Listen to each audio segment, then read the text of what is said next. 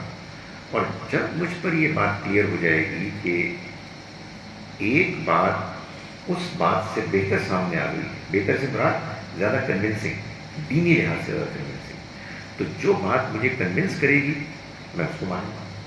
سو یہ دین کا ماننا اور دین کا سیکھنا یہ بیٹے ایک آن گوئنگ پروسیس ہے. یعنی ایسے نہیں ہے کہ آپ نے کسی دن ایک لسٹ لے لی اور اس کو مان کر عمل کرنا شروع کر دیا for all times to come. نہیں، میں ایک چیز کو مانتا ہوں، اس پر عمل کرتا ہوں، جتنا ایک میرے لیے ماننا اور سمجھ کر عمل کرنا آج ممکن ہے یہ تو میں کروں گا، کیونکہ میں ویکیوم میں تو نہیں رہ سکتا. لیکن while I am doing it میں سوچتا رہوں گا، میں سنتا رہوں گا، میں پڑھتا رہوں گا، اور کوئی نئی بات زیادہ صحیح آئے گی تو اس سے میں اپنی پرانی بات کو ریپلیس کر دوں گا. یہ ہم سب کو کرنا ہے، اور یہی ہے کہ جو دین کا علم ہے. جی wanted to ask about a question about Hazrat Aisha's age at the time. I don't know what such conflicting material is available.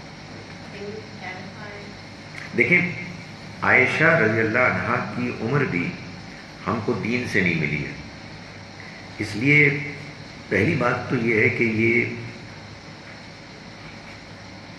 Information دین نہیں ہے.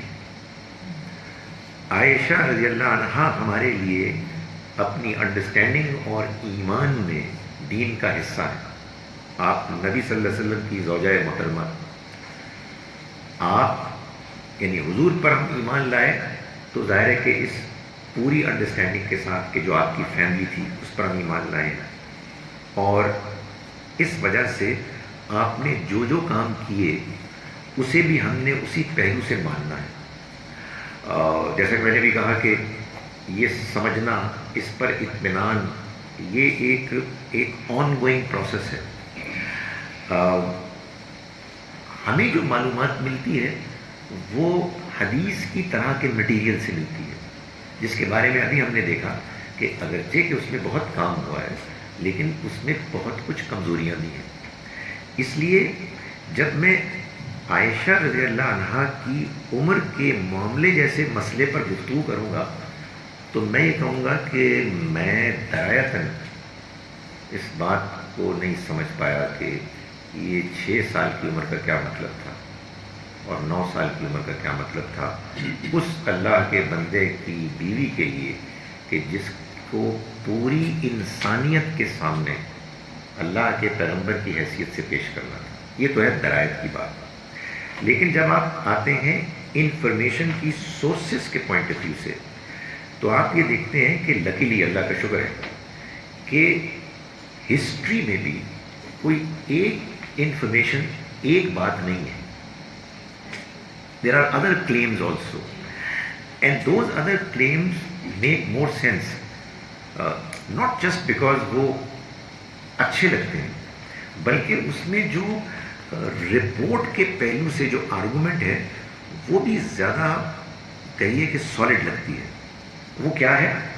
وہ یہ بتاتی ہے کہ حضرت عائشہ اور حضرت اسما جو ان کی بڑی بہن تھی ان کی عمروں میں 10 سال کا فرق تھا. اسما رضی اللہ عنہا کو اللہ نے 100 سال کی عمر دی. آپ کہیں گے کہ اس پہ آپ کو کیوں اتنا اطمینان ہے؟ بات یہ کہ بات کی انفارمیشن ہے، اس انفارمیشن میں کوئی گڑبڑ کی بھی کوئی وجہ نہیں ہے. بعض چیزیں ہوتی ہیں جو ایسی ہوتی ہیں کہ جس میں جو غلط کیوں ہوں گی، وہ کانٹروورشل کیوں ہوں گی. So she died at the age of 100 and she died in the year 72 ہجرا. Therefore, by simple calculation, she was 28 at the time of hijrah, and therefore Aisha radiallahu anha was 18 at the time of hijrah. تو مجھے تو یہ ایک simple سی بات زیادہ صحیح لگتی ہے. لیکن فرض کیجیے یہ نہیں بھی ہوتی تو میں یہ کہتا کہ جیسے کہ میں نے کل گزارش کی کہ یہ بات میں ابھی نہیں سمجھ پایا کہ علی رضی اللہ عنہ کے اس تقاضے پر اعتراض ہوا، مگر آبویسلی یہ ہسٹری کی بات ہے، مگر اس کو ہم درایتاً بھی لیں گے اور روایتاً بھی لیں گے. اس کی سورس کیا تھی؟ I read this.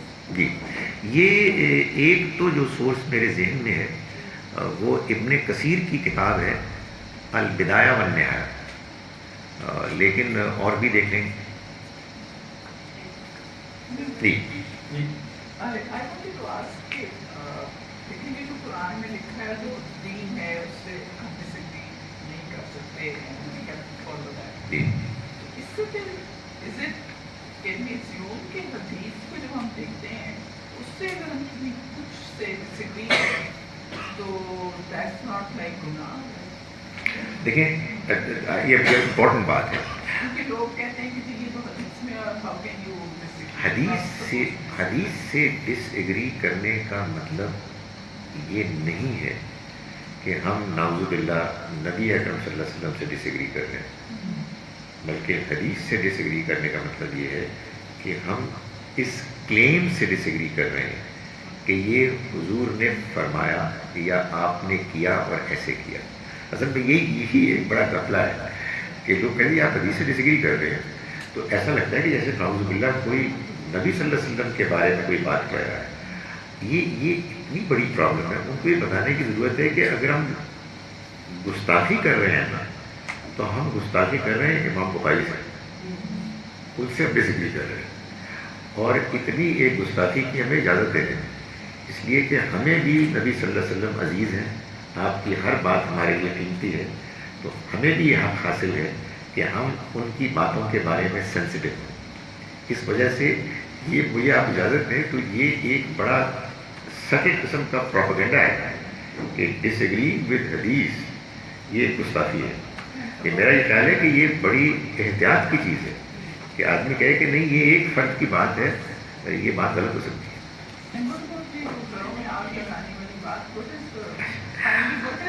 جی وہ میں نے سسپینس کریٹ کیا تھا.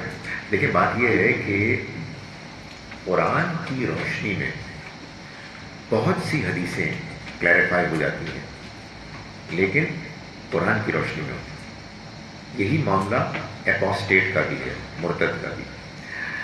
قرآن سے معلوم ہوتا ہے کہ جب یہ اعلان ہو گیا ہے، وہ پاک تھی اس میں جب میں نے یہ بتایا تھا کہ سورہ توبہ میں اللہ تعالیٰ نے ان لوگوں پر اپنی پنشمنٹ عذاب کا اعلان کیا کہ جنہوں نے نبی صلی اللہ علیہ وسلم کا انکار کر دیا، اس کے بعد کہ ان پر بات آخری حد تک واضح ہو گئی. یہ انکار کرنے والے 3 قسم کے لوگ تھے: مشرک تھے، اہل کتاب تھے اور منافق تھے. منافق مسلمان ہوتے تھے، کلمہ پڑھتے تھے، لیکن وہ بھی انکار کرنے والے تھے. ان کو الگ کرنے کے لیے جو طریقے اختیار کیے گئے، ان میں سے ایک طریقہ یہ تھا کہ یہ اعلان کر دیا گیا کہ تمام مسلمان مردوں کے لیے یہ لازم ہے کہ وہ نماز پڑھنے آئیں. تو یہ اس زمانے کی بات ہے کہ آپ نے فرمایا کہ یہ اب نہیں آ رہے ہیں تو ان کی یہی سزا ہونی چاہیے. بہت سے ہمارے لوگوں نے انفارچونیٹلی وہ آیات اور وہ احادیث کہ جو عذاب سے متعلق ہیں، جو ایرا اسپیسیفک ہیں، ان کو جنرلائز کر لیا. تو آپ سوچئے کہ وہ کتنی بھی یہی ہے وہ جو جس کی وجہ سے ہمارے جو ملیٹنٹس ہیں وہ لوگوں کو مارتے ہیں اور وہ آیات کوٹ کرتے ہیں کہ جن آیات کا تعلق اس زمانے سے ہے کہ جس میں اللہ نے اپنا عذاب نازل کیا. اپوسٹسی یعنی جس نے دین چھوڑ دیا اس کو قتل کر دیا جائے گا. اس کے بعد آپ کا سوال ہے، جیسے ہی ختم ہوا آپ کا سوال کر دیں گے. قرآن سے معلوم ہوتا ہے کہ جو لوگ مشرک تھے وہ اگر مسلمان نہیں ہوں گے تو ان کو قتل کر دیا جائے. یہ ان کی سزا تھی جو قرآن میں بیان ہوئی. اور ظاہر ہے اس کی لاجک، اس کی ڈیٹیلز ہے. ظاہر ہے کہ اگر کوئی شخص مسلمان ہو گیا اپنی جان بچانے کے لیے اور بعد میں حضور کے انتقال کے بعد اس نے پھر دین چھوڑ دیا تو پھر اس کو وہی سزا ملی.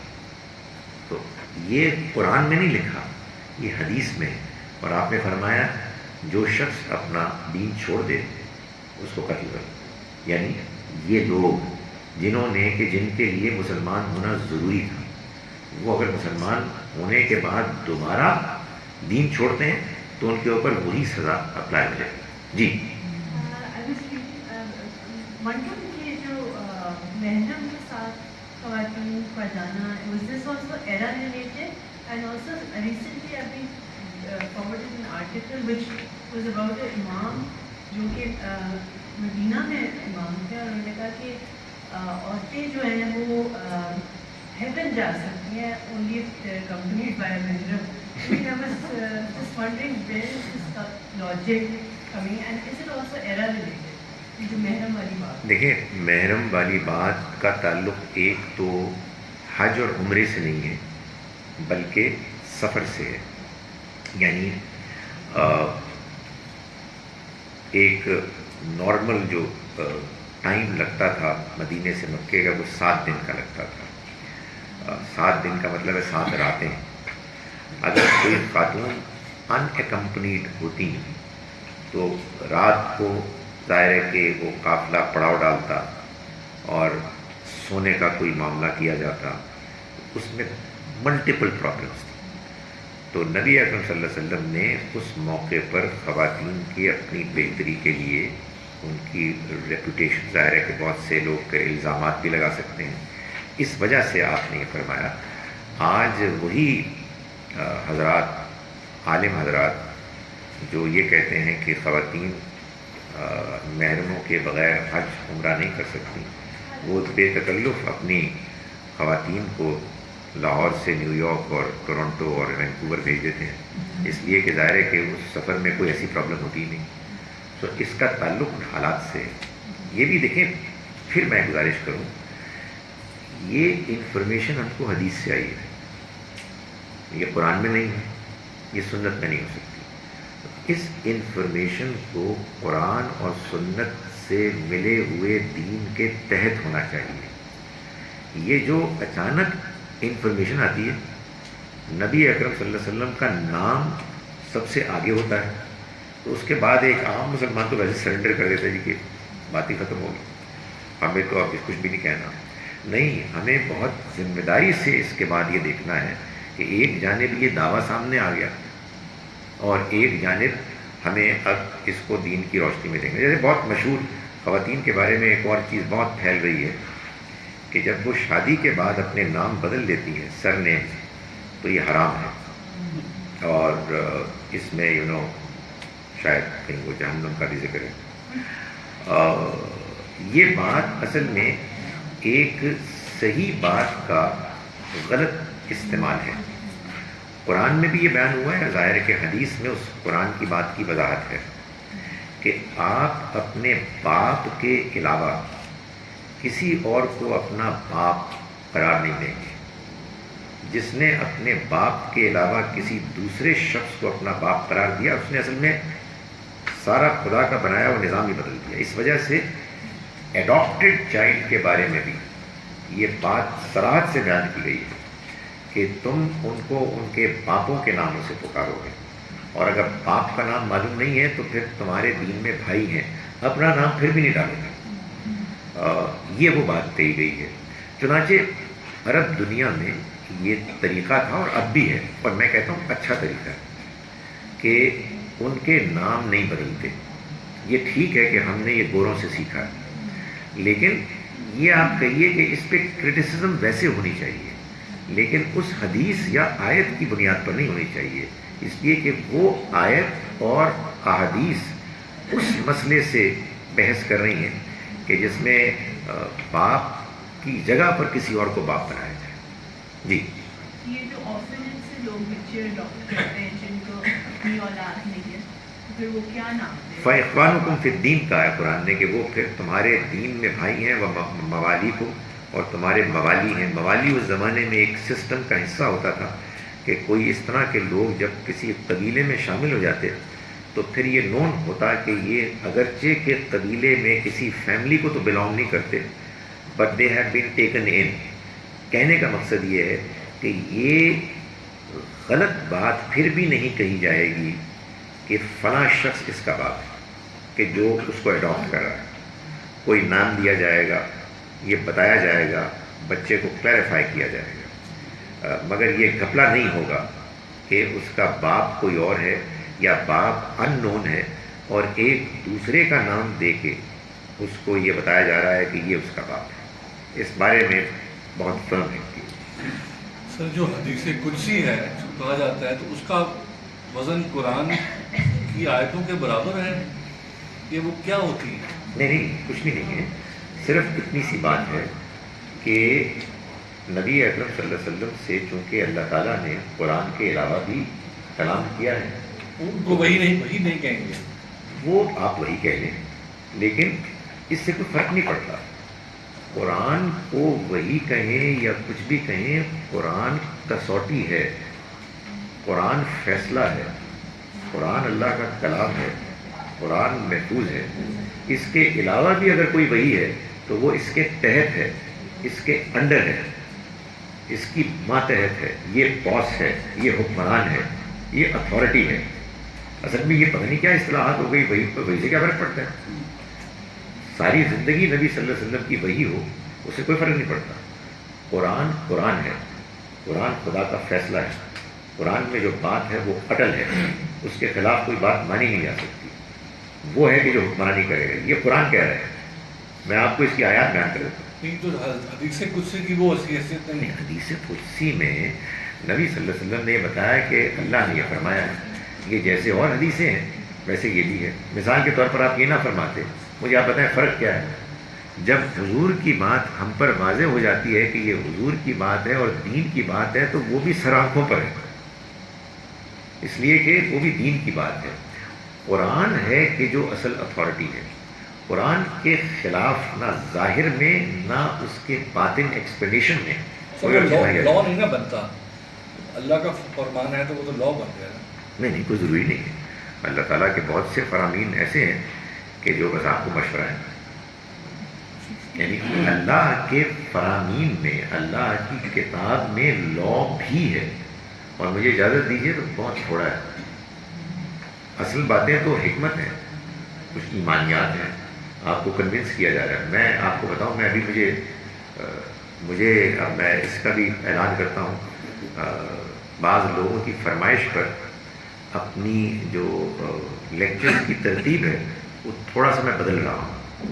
آج ہم نے اپنی آپ کہیے دین کو جاننے کی سورسز کی ڈسکشن تو پوری کر لی.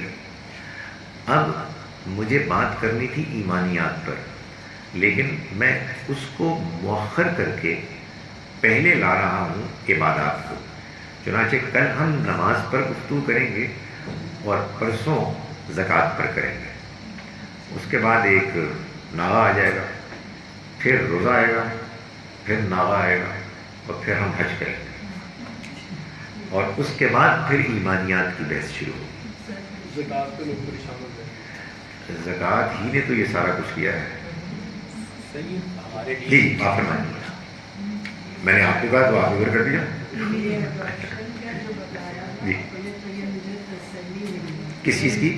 اڈاپشن. جی اب ہم نے جیسے میں نے 3 بچے کیے ہیں، تو پھر میں کیا نام دوں؟ صحیح اسکول میں پاسپورٹ پہ ایک نام تو دینا ہے نا ان کو. اگر اس کا نام ہے عبداللہ، بہت اچھا نام ہے عبداللہ، میرے ذہن میں بھی جا رہا تھا. عبداللہ نام ہے تو میں صرف عبداللہ کے نام سے تو بلاتی ہوں، مگر میں اسکول میں تو دوں گی نا اس کا کوئی نام، سر نام ہے، پھر اس کا کیا؟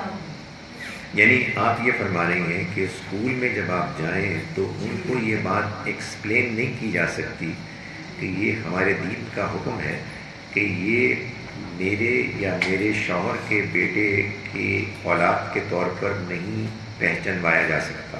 یہ نہیں بتا سکتے ان کو. ایک نام دیں گے نا.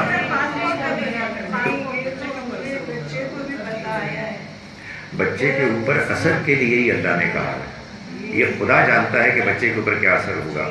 میں آپ سے گزارش کروں کہ یہی وہ فیکٹر ہے. دیکھیں ایک بات سمجھ لیں, ہم کو اللہ نے عقل دی ہے, ہم کو فہم دیا ہے, اور اس کے اوپر اس نے ہمیں اپنا دین دیا ہے.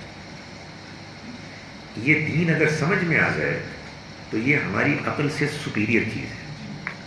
اگر دین سمجھ میں آ جائے, یعنی کہ یہ اللہ کا دین ہے, یہ پیغمبر کا حکم ہے, اور میری عقل میں نہیں آ رہا, مجھے پھر بھی ماننا ہے, اس لیے کہ اصل میں یہی دین کی حیثیت ہے.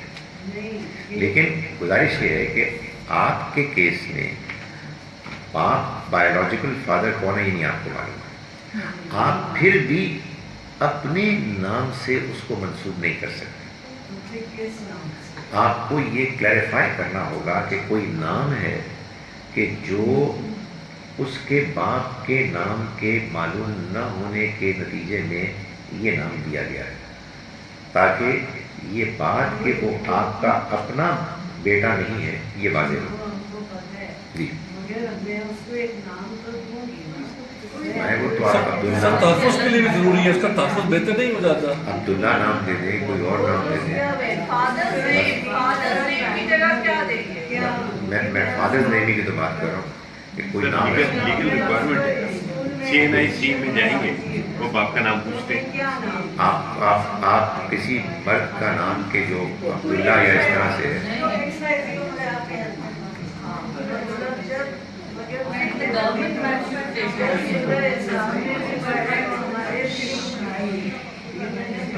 جی جی اگر میں اپنے میاں کا ہی نام دوں مگر بچے کو پتہ ہے کہ وہ عورت ہے, مگر ایک نام تو دینا پڑے گا نا. دیکھیں میں اس کو دے دیں. مجھے ابھی تک یہ سمجھ میں نہیں آئی کہ آپ کے ہسبینڈ کے نام کے علاوہ دوسرے نام میں پرابلم کیا ہے. پہلے مجھے سمجھا دیں. نیم تو مجھے دینا پڑے گا. وہ دے دینا کوئی اور نام. فرض کرو میں شفیع نام دے جی جی جی تو وہ تو دینا پڑے گا. دے دینا اس کو. تو اس میں تو کوئی گناہ نہیں ہے. نہیں, میرا خیال کمیونیکیشن نہیں ہو پا رہی. میں یہ کہہ رہا ہوں کہ فرض کیجئے کہ آپ کے ہسبینڈ کا نام شفیع ہے, تو آپ شفیع نام نہیں دیں گی, آپ عبداللہ دے دیں. نہیں تو دیکھیے مقصد تو اس کنفیوژن اس غلط بات کو ختم کرنا ہے کہ یہ اس فیملی کا نہیں ہے. اسکول میں ہو مدر کے نام جی ہمارے سب پاسپورٹ جی تو پھر ہم اس بچے کے پاسپورٹ پہ کیا لکھتے, ایک نام تو ہوگا نا اس میں, وہ پوچھیں گے نا پھر یہ کیوں چاہتے ہیں. تو آپ اس کو بتائیں گے اڈاپٹڈ چائلڈ ہے, تو وہ پھر کہتے ہیں نا کہ اسلام میں تو اڈاپشن نہیں ہے, تو ہمارا یہ سب نہیں یہ آپ نے بالکل نئی بات کی ہے. یہ بالکل آپ یہی دیکھیں, میں آپ کو بتاؤں کیا مسئلہ ہوتا ہے. یہ ہمارے ہاں ایک اور مسئلہ پیدا ہوا ہے. وہ یہ پیدا ہوا ہے کہ ہمارے ہاں بعض لوگوں نے کچھ ایسے احکام پردے کے سمجھے ہیں کہ جس کے بعد محرم اور نام محرم ایک دوسرے کو دیکھ ہی نہیں سکتے. اس کے بعد انہوں نے کہا کہ پھر یہ بچہ کیسے اڈاپٹ ہو سکتا ہے. تو یہ کچھ اور ریورس گیئر انہوں نے لگایا ہے, کچھ اور بات سے سمجھا. قرآن بڑا کلیئر ہے اس بارے میں کہ آپ اڈاپٹ کر سکتے ہیں, اور بڑا کلیئر ہے اس بارے میں کہ آپ اڈاپٹ کر کے اڈاپٹڈ چائلڈ کو اپنے اس باپ کا نام نہیں دیں گے جس نے اڈاپٹ کیا, بلکہ اس کے بایولوجیکل فادر کا نام دیں گے. اور اگر اس کا نام معلوم نہیں ہے تو پھر تمہارا دین میں وہ بھائی ہے. یعنی اس کا مطلب یہ ہے کہ ایک ویگ بات ہو گئی.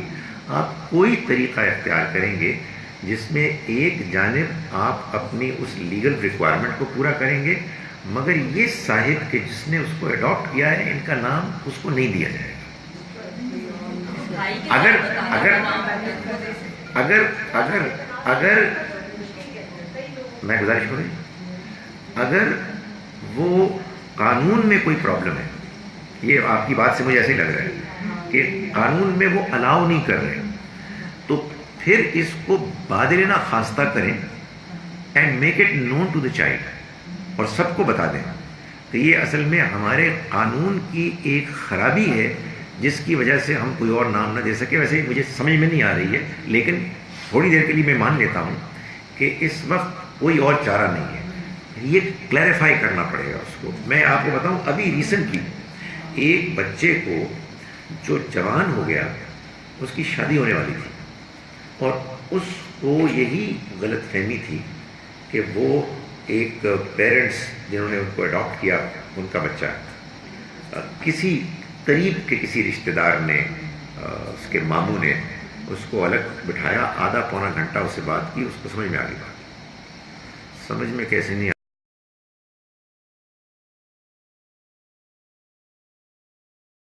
ایسے ہی وہ آپ دل میں آپ اس کے غلط فہمی ڈالیں گے.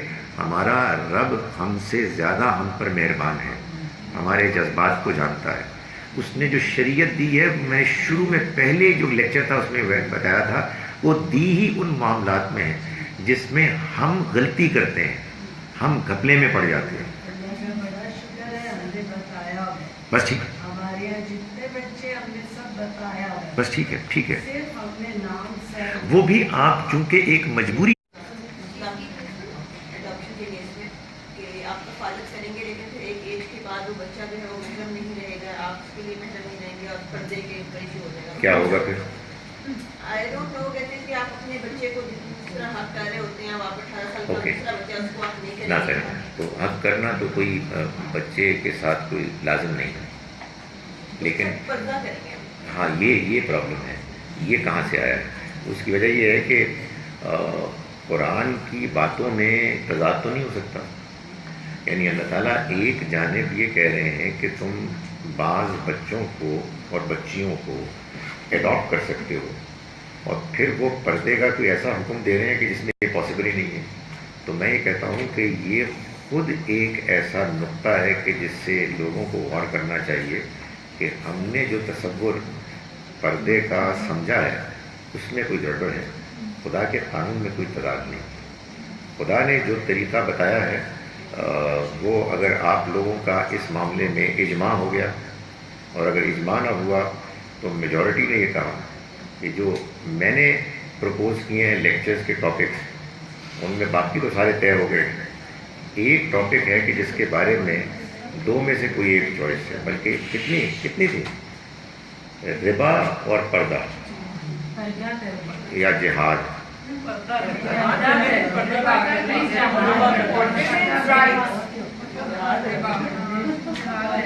وہ خیر دیکھتے رہیں گے. جی تو میری گزارش یہ ہے، میں تو اس کو ایسے دیکھتا ہوں کہ جب اللہ نے کلیئرلی اجازت دی ہے اڈاپٹ کرنے کی، تو پھر یہ ہو نہیں سکتا کہ اللہ تعالیٰ اجازت دے اور کہہ کہ وہ ہو، یہ تو ہو نہیں سکتا. آگے چل کے بس اس سے معلوم ہوا کہ ہم نے کچھ ایسے تصورات قائم کیے ہوئے ہیں کہ جس کی وجہ سے ہم کو ایسا لگ رہا ہے کہ یہ نہیں ہو سکتا. تبھی میں سوال پہ چونکا تھا. اجازت سے مراد ہے یتیموں کی سرپرستی ہے جو کافی نہیں، سورہ احزاب میں کہ تم ان کو ان کے باپوں سے پکارو، وہ تمہاری اولاد نہیں بنتے. یعنی یہ نہیں کہا اللہ تعالیٰ نے کہ تم ان کو اڈاپٹ نہ کرو، بلکہ یہ کہا کہ تم اس میں یہ قانون، یہی تو زیر بحث ہے ابھی، کہ قانون یہ بتایا کہ جب تم بچوں کو اڈاپٹ کرو تو ان کے باپوں کے نام سے پکارو. اس کا مطلب یہ ہے کہ تم اڈاپٹ تو کر سکتے ہو، تو اڈاپٹ کر سکتے ہو، لیکن اس کے بعد